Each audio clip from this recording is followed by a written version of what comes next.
I want to share just a small encounter I had with my grandmother.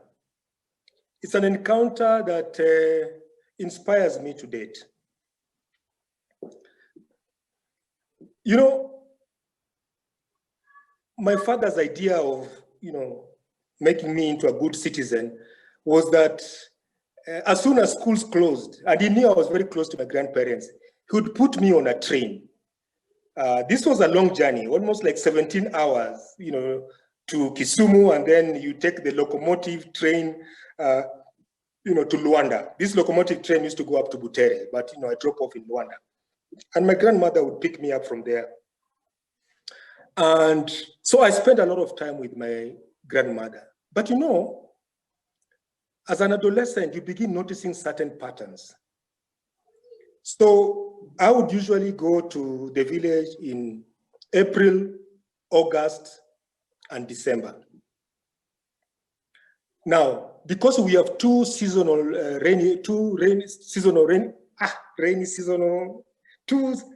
seasons, it means that by the time I get to the village in April, people have just, I think people have just harvested, and then they're preparing now the land again for the next round of planting.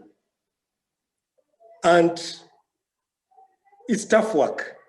Farm work is tough work. And I do know many times, my grandmother would wake me up at 5 a.m. First, second, third cockcrow, you are up. And a little something like breakfast, and off you go to the fields to work. So you go. By the time you leave, it's end of April, early May. You come back in August. When you come back in August, guys have already harvested the maize, and now they have started the next round of preparing the fields. Yeah.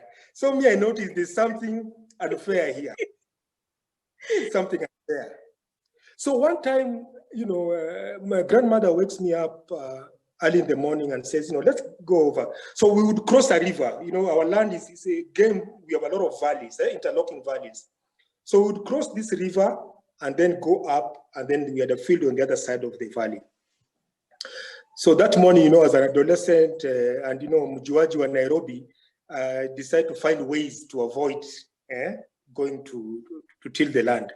So, you begin with, I'm not feeling well. I have a little headache.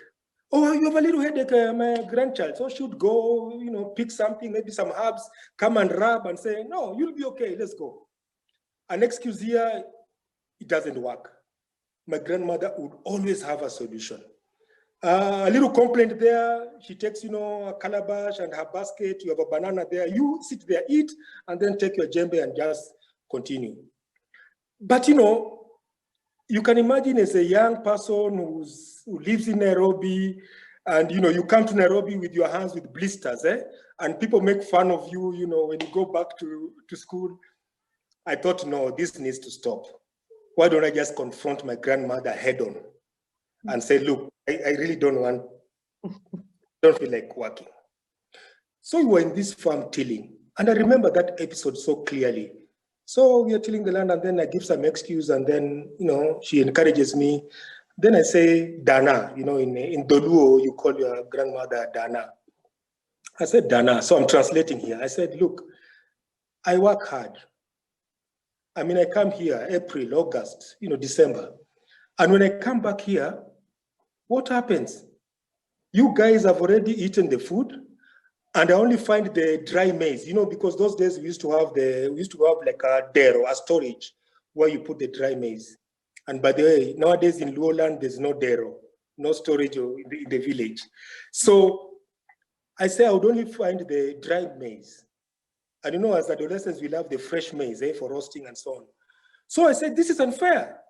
I work and other people eat. I work and other people eat. So I remember my grandmother, she looked up at me. And, my grandmother loved me deeply. But I also knew that if she called you a certain name, then she was really upset. And then she looked up, she looked at me, and she called me a name that really nobody calls me. In the village, you have several names. And she told me, if you are tilling this land so that you will eat,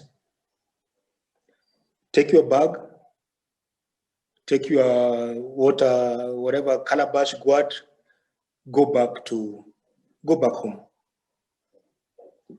So, I said, but why? I'm just asking, it's unfair. She said, no. Just go back. If that's your attitude, I'm paraphrasing here. She was speaking to me in Doluo. She said, we don't till the land because of that. So you go. So, I went back home. And when this comes from somebody you really love and your grandmother, it has a totally different impact. If it's your parent, hey, these are battles I'm used to. So when I was crossing the river, I took a pause there. And I was washing my face, and I'm wondering, do I go back or do I just go home? So I drink the water from the river and I said, let me go home. So I went home. My grandmother came in the afternoon and she didn't discuss it much. She just went about preparing some food for us or something. After eating, I remember that evening, just before I went to sleep, she asked me, are you waking up tomorrow morning to go and till the land? And I said, yes, I think I'll join you tomorrow. And then my grandmother said, till the land so that those who will be alive then will have food. I didn't quite understand, that's a really philosophical statement, but I didn't understand what Dana was talking about.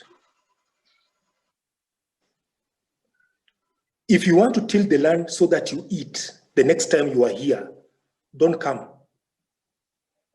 If you want to till the land so that those who will be alive when the maize, the beans are ready, the vegetables, tomorrow morning, join me again.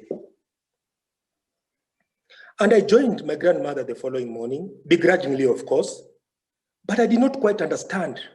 Still, I'm struggling with these thoughts. So then my grandmother passes on.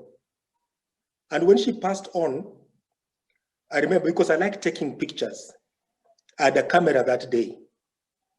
So, after all the funeral rites and the burial rites, her casket is lowered, down as it goes 6 feet under, and I'm taking pictures. Those days you used to take pictures, then you take it to a studio, when they were all shared, and then they come back. So when the photos come back, that's when I notice.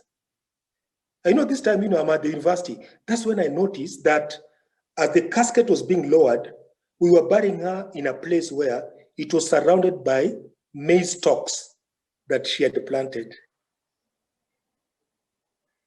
She was saying to me in that photo, till the land so that those who will be alive then will have food. And that for me has so much influence what I do, my practice in peace building, the way I do storytelling, the way I engage with things, because I know, don't do it for you. If you do it for you, you've lost the plot. Our founding mothers and our founding grandfathers did not do it for themselves. They knew another generation is coming. And I think that is a calling for all of us. Whatever we do now, let's think about the next generation and the next generation. Ni hayo tu mwalimu. Babu Ayindo, thank you so much. This has been such a blessing. And I really hope that even the rest of audience will be blessed by this conversation.